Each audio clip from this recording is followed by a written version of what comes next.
Hey, happy Monday. Welcome to Life Online. Glad that you've joined us. Back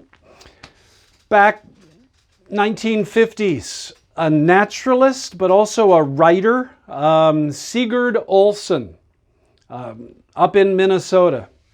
Loved the out of doors and bought a little place up on Burnt-Side Lake. And there he built a cabin. It's not unusual to name a cabin. This one was a little bit interesting. He named it Listening Point. And the reason he named it Listening Point, he said that his objective in building the cabin was to hear all that was worth listening for.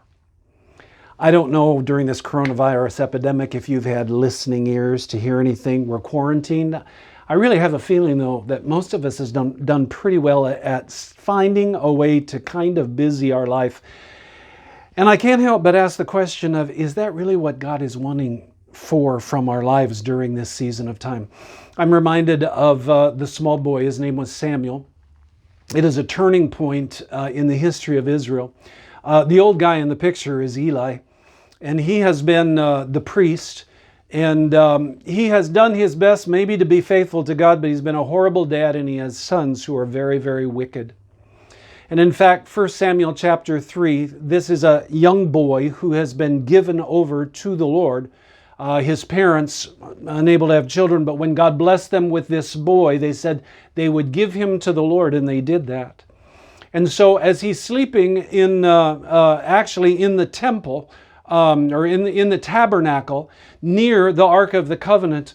By the way, the spiritual climate, catch this verse, in those days the word of the Lord was rare, and prophets were not hearing, visions were not being seen by those who should be hearing from God, and yet God is getting ready to move. And so sure enough, he speaks and he calls out this young boy's name, Samuel, and Samuel gets up quickly and responds and says, "Here am I," and goes to Eli the priest because he thinks that the priest has called for him. This happens 3 times.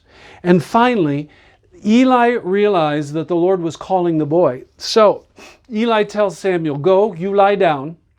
Now if he calls you, say, 'Speak, Lord, for your servant is listening.'" So Samuel went and he lay down in his place.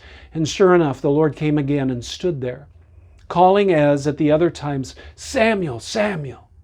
And then Samuel said, "Speak, for your servant is listening." I don't know if you have a listening point in your life, but there is a speaking God. He wants to talk to you, and he wants to call for your life. And he wants to show you what your future looks like.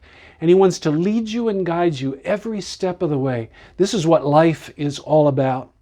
And so I want to challenge you as you begin this week. Head into it with a sense of, God, here is your servant. I am listening. And have a heart to follow after him all week long. Hey, God bless you. Have an awesome, awesome day.